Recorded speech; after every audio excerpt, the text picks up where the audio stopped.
नमस्ते। आज हम बात कर रहे हैं लखनऊ के मौसम की, वो भी अगले 7 दिनों के लिए।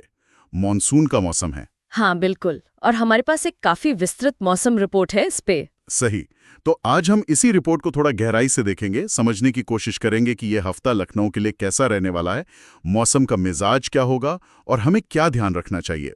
हाँ, तो ये रिपोर्ट है अगले हफ्ते की, मतलब शनिवार 28 जून से लेकर शुक्रवार 4 जुलाई तक। अच्छा, और इसमें खास फोकस किस पर है? बारिश, तापमान? हाँ, इसमें बारिश, तापमान और नमी यानी ह्यूमिडिटी, इन तीनों पर ही मेन फोकस है। तो पहली नजर में क्या लग रहा है, मतलब मेन टेक अवे क्या है इस रिपोर्ट का? देखिए, सबसे बड़ी बात तो ये है कि रिपोर्ट के हिसाब से मानसून पूरी तरह से सक्रिय रहेगा लखनऊ में। अच्छा, सक्रिय मानसून मतलब बारिश? हाँ, लगभग रोज ही बारिश की उम्मीद है, और रिपोर्ट ये भी बताती है कि ये बारिश ज्यादातर सुबह और दोपहर के बीच हो सकती है।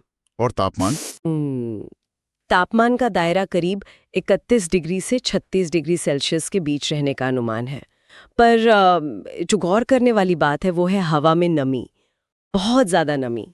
हाँ, ये लगातार बारिश और फिर ऊपर से ये भारी नमी, ये मिलकर तो मौसम को काफी चिपचिपा, उमस भरा बना देते हैं ना। बिल्कुल, और ये सिर्फ सिर्फ बेचैनी या चिपचिपाहट की बात नहीं है। रिपोर्ट में जैसे बताया गया है कि नमी का स्तर लगातार ऊंचा रहेगा। हाँ। तो इसका असर सेहत पर भी पड़ सकता है।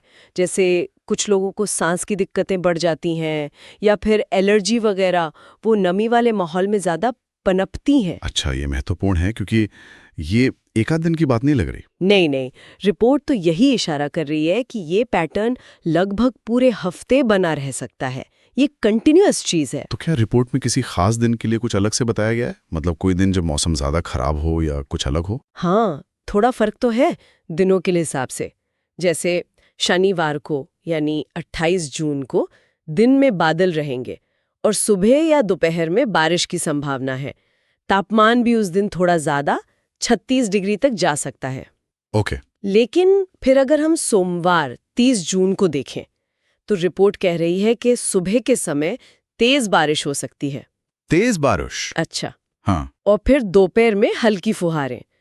तो उस दिन तापमान भी गिरेगा, करीब 31 डिग्री तक आ सकता है। तो हाँ, बारिश की जो इंटेंसिटी है वो हर दिन शायद एक जैसी ना हो। तो फिर इस सब जानकारी का प्रैक्टिकल मतलब क्या निकालें रोजमर्रा की जिंदगी के लिए, प्लानिंग के लिए? मतलब सीधा सा है, तैयारी रखनी होगी। छाता, रेनकोट, वाटरप्रूफ जूते, ये सब तो खैर है ही। हाँ, वो तो है। लेकिन अगर कहीं बाहर जाने का प्लान है तो मौसम का हाल देखकर ही निकलना बेहतर होगा। पर बात सिर्फ बाहर की नहीं है। अच्छा, और क्या? स्वास्थ्य का भी ध्यान रखना होगा। जैसे मैंने कहा, नमी बहुत है तो शरीर में पानी की कमी ना हो, इसका ध्यान रखना जरूरी है। साफ सफाई का भी महत्व बढ़ जाता है, और घरों के अंदर भी सीलन वगैरह की दिक्कतें आ सकती हैं। सही कहा। तो ये सिर्फ बाहर निकलने की तैयारी नहीं है, बल्कि पूरे हफ्ते अपने रहन सहन और सेहत का ध्यान रखने वाली बात है। बिल्कुल, घर के अंदर भी ध्यान देना होगा। तो कुल मिलाकर निचोड़ यही है कि लखनऊ वालों को अगले हफ्ते लगातार बारिश और उमस के लिए तैयार रहना है, और ये तैयारी सिर्फ रेनकोट या छाते तक ही नहीं है। हाँ, संक्षेप में कहें तो रिपोर्ट का इशारा साफ है, एक एक्टिव मॉनसून का हफ्ता जिसमें लगातार बारिश और हाई ह्यूमिडिटी रहेगी। तो बस तैयार रहना ही सबसे अच्छा है। बिल्कुल। और हाँ, इस रिपोर्ट के पैटर्न को देखते हुए एक सवाल मन में आता है। सोचने वाली बात है कि अगर इस तरह